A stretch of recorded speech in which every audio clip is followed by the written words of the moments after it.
but adds a nuance that Ukraine, as a sovereign state, is not responsible for them. These are two very different, distinct claims.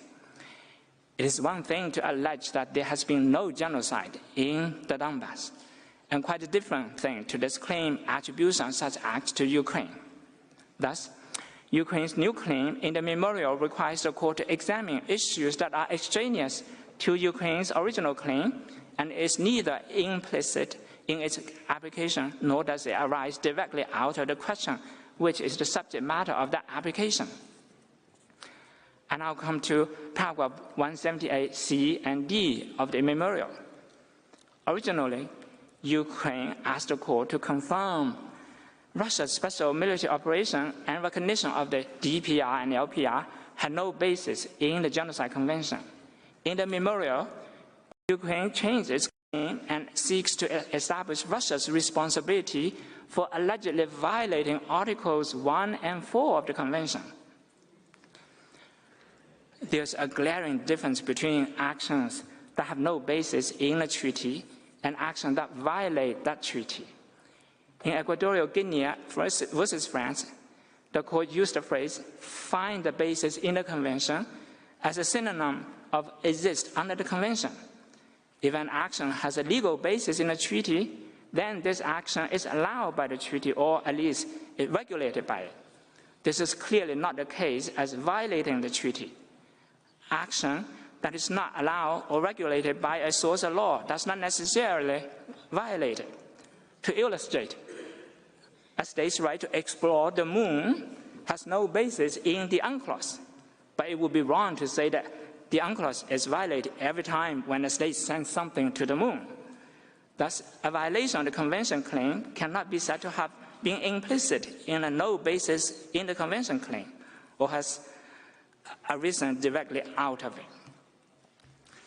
Ukraine's inadmissible alteration of claims is further corroborated by the changes in the relief it seeks in paragraph 179A to F of the memorial. As mentioned earlier, Ukraine's requests in the application concern only the actions that Russia could take, I quote, on the basis of its false claim of genocide. Its requests in paragraph 179 of the memorial, however, do not even contain the term genocide, but continuously feature the use of force and the recognition of the DPR and the LPR as the object of Ukraine's claim. This change of claims clearly reflects Ukraine's true intention to make the court consider a claim relating to everything but genocide. The relief sought by Ukraine, as well as its claims, therefore are completely extraneous to the Genocide Convention and are therefore neither implicit in Ukraine's application, nor could they arise directly from its subject matter. These new claims have completely transformed the case from its original one about the Convention into a new one about the use of force. Finally, Article 4 of the Convention is not mentioned at all in the application, but Ukraine sprinkles Article 4-based claims in different places in the memorial. Such claims are completely new and are inadmissible. There's no good reason for the court not to follow the ITLO's decision in holding an analogous new claim inadmissible in Louisa, which decision is in fact a product of that tribunal following this court's now rule precedent. It is important for a court of justice to hold such new claims inadmissible, or else the court will give the unfortunate misimpression that it is just another hall of unwieldy discussion.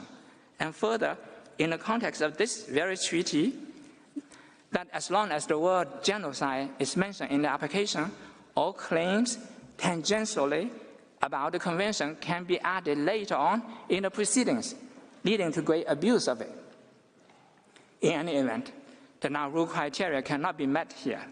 First of all, the contradiction between the original claim, i.e., that no act within the meaning of Article 3 were committed in relevant areas, and an Article 4-based claim, which states that persons committed genocide or any other act enumerated in Article 3 shall be punished, cannot escape our eyes. An Article 4 claim, which is based on the presence of Article 3 Act, cannot be implicit in the original claim for a finding of absence of Article 3 Act, nor can it arise directly out of the question which is the subject matter of the application. The clear and specific terms of Article 4 are not susceptible to creative interpretation without doctoring it.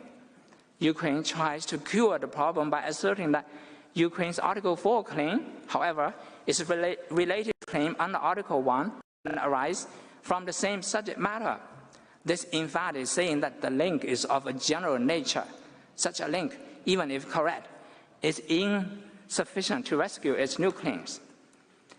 In the end, Ukraine resorts to a conclusive statement that the memorial's invocation of Article 4 in conjunction with Article 1 arises directly from the subject matter of the application.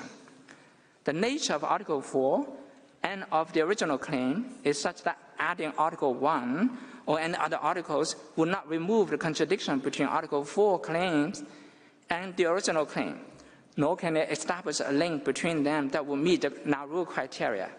Furthermore, Ukraine also mentioned that in the provisional measures order, in this case, the court understood Article 4 was implicated. This is incorrect. First, the court did not state a position, but merely related what Ukraine argued. I checked the paragraphs. Furthermore, since Article 4 was not mentioned at all in the application, the court's mention has no impact, definitely none, on the objecting party, as the yellow shows. Ukraine attempts to rescue its new claims by describing them as falling within, relating to, or related to the subject matter of the dispute or its application. In the relevant section heading of the written statement, paragraph 146 and paragraph 152, respectively, this shows that Ukraine itself can only muster links of a general nature between its new claims and the original claim, which now tells us that are insufficient for such new claims to be admissible. This shows that the NÓNG criteria are not met here. Ukraine also occasionally describes Russia's argument as mere semantics without substance. I believe the arguments I have highlighted have plenty of substance in them. Ukraine further tries to portray the transformation of its claims as mere adding specificity to the submissions it made in the application. This characterization is, to say the very least, very far from reality. This cannot be mere adding specificity to the claims when your submissions change not only in form but also in substance. The submissions in the application refer only to Article 3 of the Genocide Convention without mentioning Article 1 or Article 4, and the submissions in the memorial do not mention Article 3 at all, but instead refer to two completely different articles, Articles 1 and 4. This cannot be mere adding specificity to the claim when each of the submissions in the application refer to a false claim of genocide. And in contrast, the memorial makes no mention of a false claim of genocide, and instead half of Ukraine's submissions refer to the term use of force, or issues of customary international law, having nothing to do with the convention. And this is clearly not mere adding specificity to the claim when the submissions in the memorial are at odds with what Ukraine claimed in the application about the starting point of the case theory, whether there were any genocidal acts in the DPR and LPR in the first place. Madam President, members of the court, what Ukraine presents as clarification of the initial case is in fact a completely different new claim, implying its own factual background, different subject of liability, and distinct legal basis. Ukraine's submissions presented in the memorial are neither implicit in the application nor arise directly out of the question which is the subject matter of the application.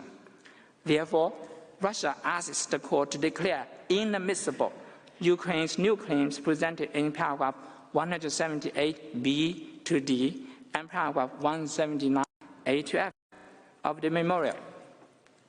Madam President, distinguished judges of the court, I now come to Russia's fourth preliminary objection, and I will demonstrate why a judgment of this court could render on Ukraine's claims will be devoid of any practical effect.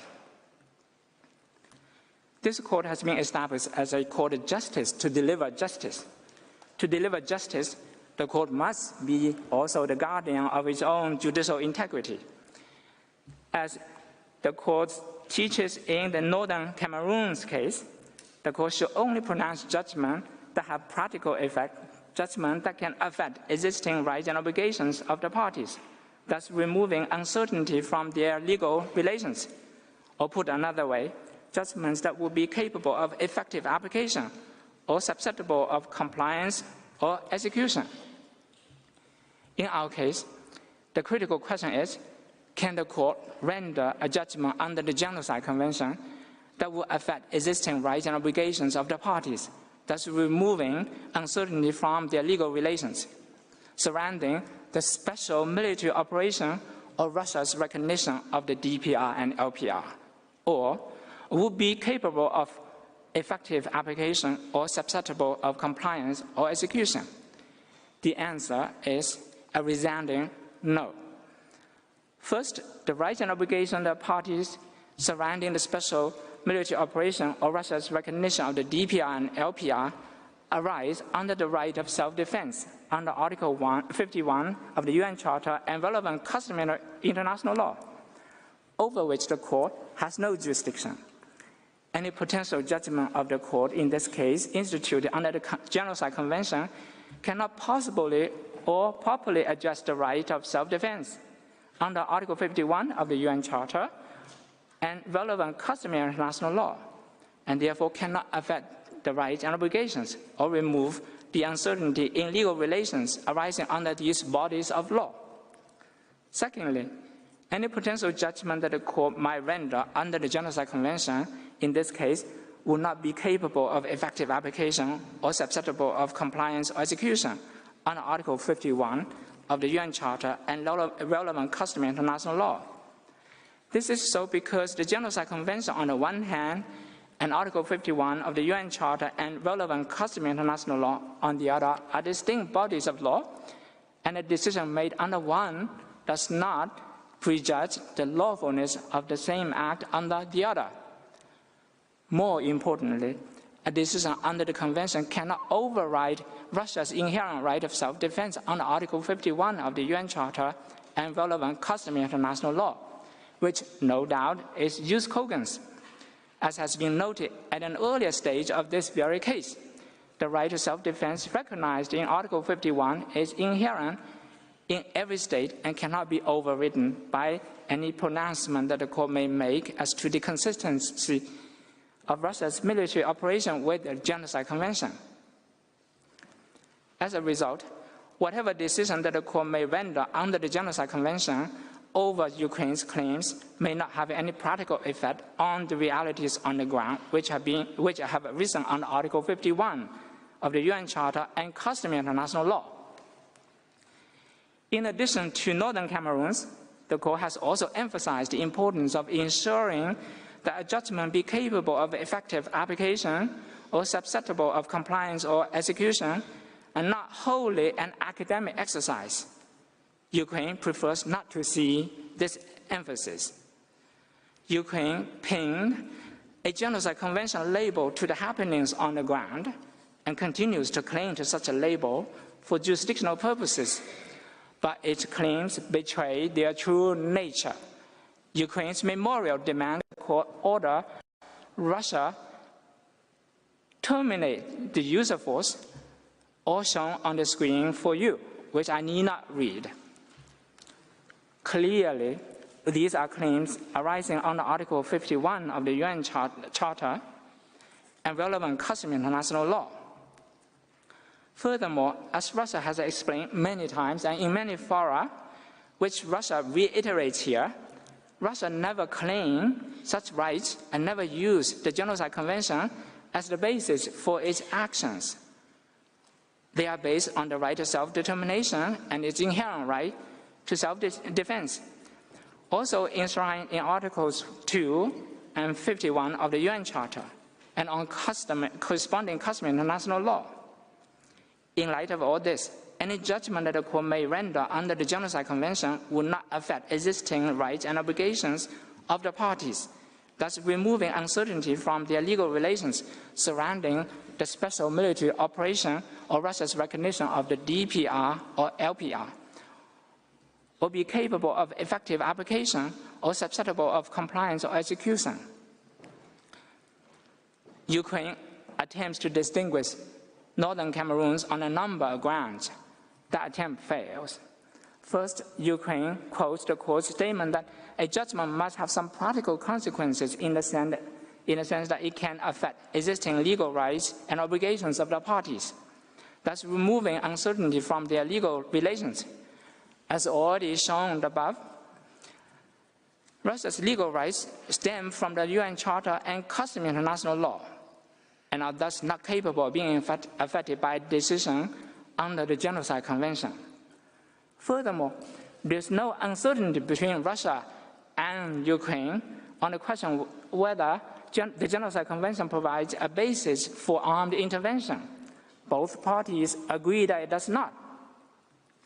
Ukraine also says that a judgment will establish that Russia has an obligation to perform its obligations under the Convention in good faith. That is also uncontested by Russia. Thus, the court's decision will add nothing of value. Secondly, Ukraine attempts to make a great deal out of aspects of the facts in the Northern Cameroon's case, such as the lapse of the treaty at issue. In fact, the court did see some potential in Cameroon's litigation maneuver, but noted that Cameroon recognized that the court could not invalidate the plebiscite, which was a key event there, and asked the court to address a question of no relevance, which led the court to realize that, as a result, the court is relegated to an issue remote from reality. Furthermore, agreeing that the use of judgment, if rendered in that case, would lie on the political plane, the court responded, "It is not the function of a court merely to provide a basis for political action if no question of actual legal rights is involved." The court then declined the invitation to play it there. Here too, in this case, by asking the court to rule on the interpretation and application of the Genocide Convention, Ukraine relegates the court to an issue remote from reality, the reality surrounding the special military operation, so as to provide a basis for Ukraine's political action. Madam President, distinguished judges of the court, I will ask that to this invitation from Ukraine, you say thanks, but no thanks. Ukraine's attempt to distinguish nuclear tests also fails. Ukraine noted that certain type of nuclear tests were stopped in those cases, but that the special military operation is ongoing now. Again, the special military operation is not going along the legal line as Ukraine claims, i.e. under the Genocide Convention. Whatever facts prevail in nuclear tests, the key rule is that at the time of adjudication, there must be a live dispute between the parties for the court to proceed, or as the court said, the dispute brought before it must therefore continue to exist at the time when the court makes its decision. This has been confirmed in the recent judgment in Chile versus Bolivia.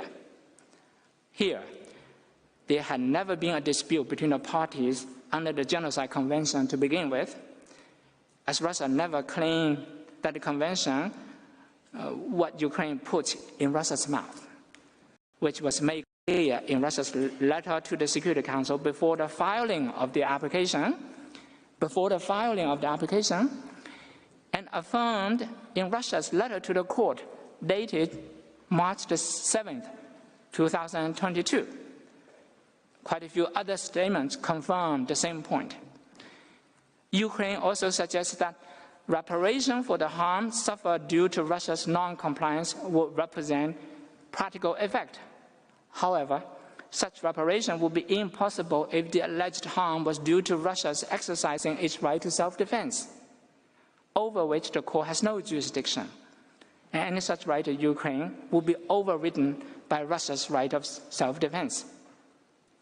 Finally, Ukraine attempts to recast Russia's no practical effect objection from an objection on admissibility to a defense on the merit. But this is meritless.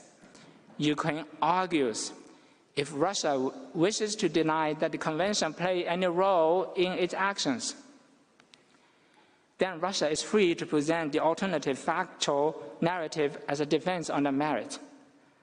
But Russia has demonstrated in its preliminary objections and in the presentations today very clearly that the Genocide Convention plays no role in its military operation, clearly and manifestly. That operation is conducted under the right of self-defense, and this objection of the Russian Federation should be decided at this stage. In sum, any potential judgment upholding Ukraine's claims will be devoid of practical effect, and as a result, these claims are inadmissible. Madam President, I've come to the end of my presentation. I would like to invite you to give the floor to Mr. Udivichenko to continue the presentation. I thank Professor Yi for his statement, and I now invite Mr. Kiev to take the floor. You have the floor, sir.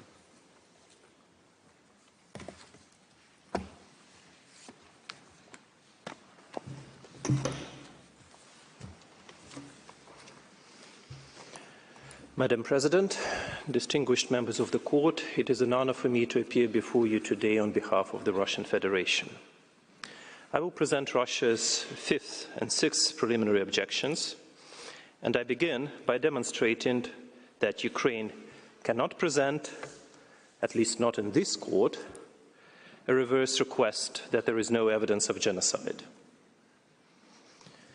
In its application, Ukraine sought a declaration that no acts of genocide have been committed in Luhansk and Donetsk.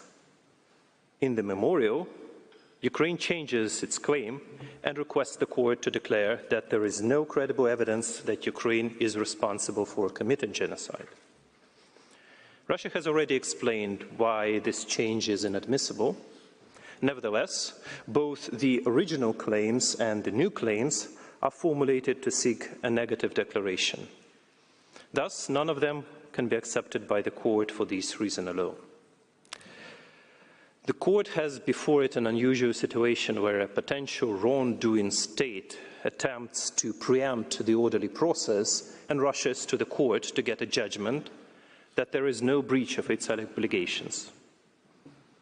To request such a reverse compliance declaration is essentially to force the respondent state to litigate a legal claim that it has not made yet. Such reverse requests are a speciality of the WTO law, but their implementation suggests specific provisions that were carefully negotiated in the WTO dispute settlement understanding. Significantly, they allow a panel to assess the legality of measures that a party took to comply with the recommendations issued in a dispute that had been already adjudicated. Such reverse requests are not expressly permitted or even known in international dispute settlement more broadly, and for a good reason. A reverse compliance determination would preempt the right of the state to invoke responsibility of another state if and when it considers appropriate to do so. States that have not breached any obligations might become respondents and would have judgments issued against them. Ukraine attempts to find a basis for its reversed claim in Article 9 of the Genocide Convention, which states that the dispute can be referred to this court at the request of any party thereto. But according to the Travaux Préparatoires, the drafters of the conventions did not attach any specific meaning to this phrase and considered this addition as merely editorial in nature. If we read this phrase properly, its meaning is very simple. Should two contracting parties have divergent views as to the interpretation, application, or fulfillment of the Convention, either can then refer this issue to the court. This phrase does not, cannot, and as the THrodC confirms, was never intended to change the standard way of how the states invoke responsibility of each other. For half of the century that Article 9 exists, no one has argued in favor or even suggested such as a distorted reading of this phrase. Besides the fact that reverse compliance claims are alien to the Convention and to the international law in general, there are at least 4 additional reasons why the court should refuse to proceed on Ukraine's request in this case. First, the Genocide Convention does not and was never intended to determine whether a state has made a valid allegation of genocide against another state, let alone whether such allegation is supported by credible evidence. As its title makes it clear, the Genocide Convention concerns only the contracting parties' erga omnes obligation to prevent and punish this heinous crime. In the declaration to the Order on Provisional Measures, Judge Benuna has already exposed a fundamental flaw of Ukraine's claim and noted that it is unclear what right protected by the Convention is allegedly breached in this case. Judge Benuna is right. By advancing a reverse claim, Ukraine does not actually exercise any legal right under the Genocide Convention. Instead, it raises a premature defense against the potential claim of which no one has yet seized this court. Whether or not Ukraine has breached the Convention is a matter for the court to decide if and when such an issue is validly brought under the Convention against Ukraine, not by Ukraine. Thus, Ukraine's reversed request still fails to engage a plausible right under the Convention so that the court could allow that request and actually exercise jurisdiction over this case. Second reason not to proceed with Ukraine's request is that Ukraine's reverse claim contradicts the international law principles of judicial propriety and equality of the parties. Interstate disputes require careful and lengthy preparatory work, especially when they concern serious human rights violations such as genocide. Hundreds of individuals need to be interviewed. Numerous records must be located and studied. Complex experiments need to be held. Years of fact-finding would elapse before an applicant is able to collect evidence worthy of the esteemed court. On the contrary, an applicant under the reverse claim, by contrast, is relieved from this burden. Ukraine attempts to prove a negative fact. It naturally serves Ukraine not to present evidence of genocide to the court, but to conceal it. As the court is well aware, for the past 8 years, Donetsk and Luhansk regions have been suffering from ongoing attacks and other hostilities executed by the forces of the Kiev regime. This makes any fact-finding work on site very difficult, if not impossible. We all know cases in the past where definitive evidence of genocide transpired several years after it was committed. We should not turn a blind eye on this terrible experience of the belated revelation. Under Article 60 of the statute, the judgment of the court is final and without appeal. It would constitute res judicata. If a state is allowed to secure a preemptive victory against a patently incomplete set of evidence, it would thus have protection against the subsequent claim against it, even on the basis of the new compelling evidence that become available in the future. On the other hand, if the court dismisses Ukraine's claim, the court will not automatically hold Ukraine responsible for the breach of the Genocide Convention. The court will only rule that Ukraine cannot preemptively stop a claim that could be brought against it in the future. Third reason is that engaging with Ukraine's reversed claim is incompatible with the judicial function of the court. Ukraine asks the court to assess the existence of genocide by Ukraine. But this court is not a body that conducts complex investigations, especially those of criminal nature. It does not have a fact-finding mission. The United Nations have tasked this court with settling legal disputes between states. It is not the court's role to gather and assess factual matters on the ground, especially long before a legal dispute has actually materialized. Fourth, the court's own case law speaks against reverse compliance claims. The court has simply refrained from considering them. From almost 200 cases ever brought before the court and its predecessor, Ukraine was only able to find 2 matters which it believes resemble reverse compliance case. These are the Lockerbie proceedings and the rights of national case. But these references are clearly flawed.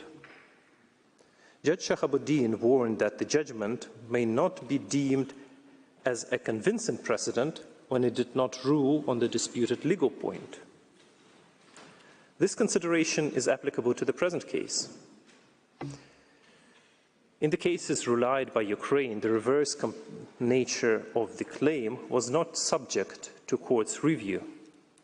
I will start with the Lockerbie case between Libya and the United Kingdom, on which Ukraine referred to in its written observations. In that case, Libya asked the court to declare that it had fully complied with all of its obligations under the Montreal Convention, and that the United Kingdom had breached and is continuing to breach its legal obligations to Libya under the Montreal Convention. This case is not compatible with the present one for several reasons. First, in Lockerbie, the United Kingdom did not object against Libya non-violation complaint per se.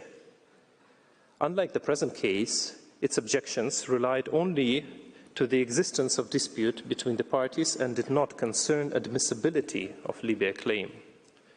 In fact, the court did not specifically address the United Kingdom's reverse compliance objection and limited itself to stating that the dispute exists between the parties under the Montreal Convention. It would be improper to present the Lockerbie judgment as a case on admissibility of reverse compliance claims, as the court simply refrained from considering such claim.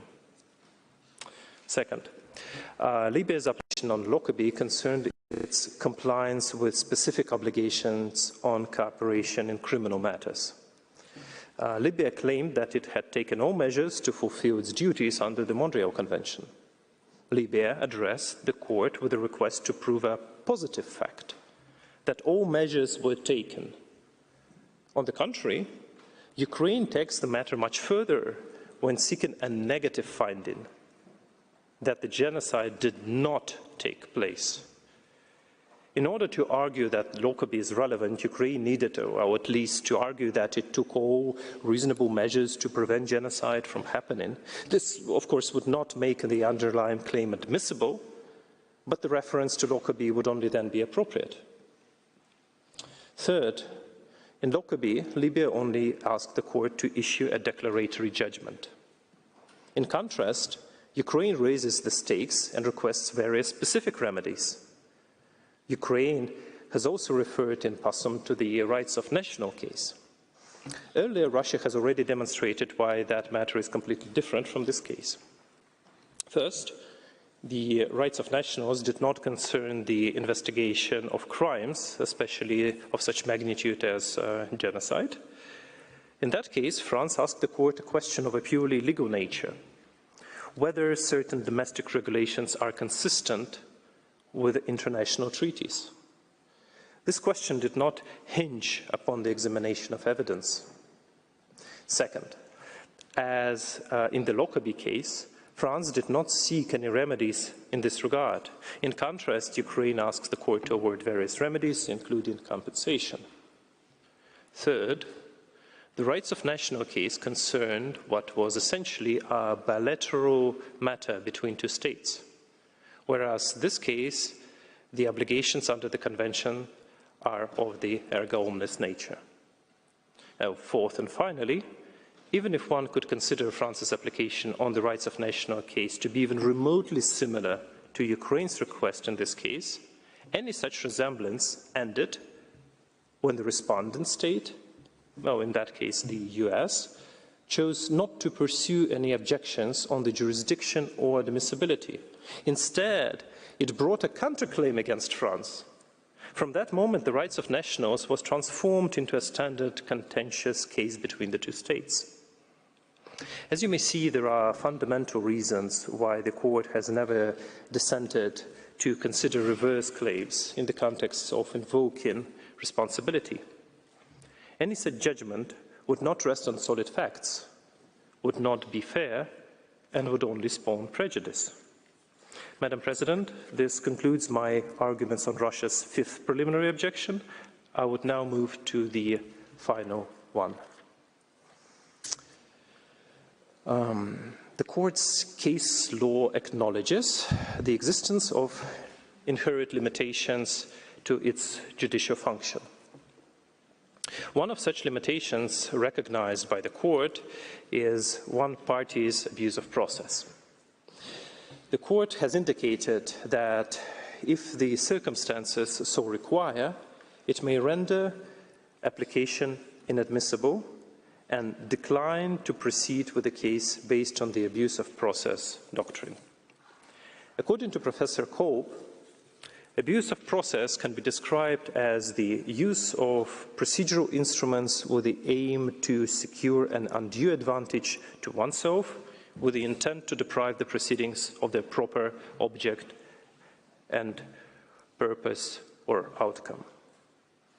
There could be no doubt, by the virtue of the underlying proceedings, Ukraine attempts to handcuff a state right to self-defense. The right which the Charter describes as unimpairable. The Genocide Convention is used only as a pretext. Even a quick look can reveal this straightforward plan. Ukraine pursues the claim, but does not have a dispute under the Convention. Otherwise, it would not have fabricated the only piece of evidence of a so-called dispute just hours before filing this application. Ukraine pursues the claim, but it is different to what was requested at the outset of the proceedings. Ukraine changed its case in the memorial. Its new requests to the court have nothing to do with the allegations of genocide or even absence of genocidal acts in Donbass. Instead, they deal directly with the use of force and recognition of states. Just look how the word genocide disappears from Ukraine's submissions, while the references to the words recognition and use of force significantly multiplied. Ukraine pursues the claim, but cannot explain what right under the Convention was violated. The principle of legal certainty does not allow the claims to be vague and imprecise. Ukraine's memorial tellingly fails to indicate the right envisaged by the Convention that was purportedly breached, even after Judge Benuna directly raised this issue at the provisional measures stage. Therefore, Ukraine seeks an answer from Russia, but has posed no coherent question. And finally, Ukraine pursues its claim with interveners. This twisted case cannot survive on its own. Any manipulation becomes more effective when supported by several actors. So Ukraine rallied its supporters to arrange a massive intervention campaign in an attempt to bend the court to their will. This was done openly, discussed in public, and performed in the most insolent manner. The wording of interventions is copy-pasted from one application to another. Never before the court has seen such a massive intervention campaign, a truly exceptional circumstance, while a rally to arrange such intervention is indeed an abuse. Hence, we observe exceptional circumstances where there are strong reasons for the court to find an abusive process and declare Ukraine's claims inadmissible. The present case is one where the abuse is so manifest that it should not be overlooked. Madam President, Members of the court, that concludes the submissions of the Russian Federation today. I thank you for your attention. I thank Mr. Udovichenko, whose statement brings this sitting to a close. The oral proceedings in the case will resume at 10 a.m. tomorrow, Tuesday, 19 September, when Ukraine will present its first round of oral argument. The sitting is adjourned.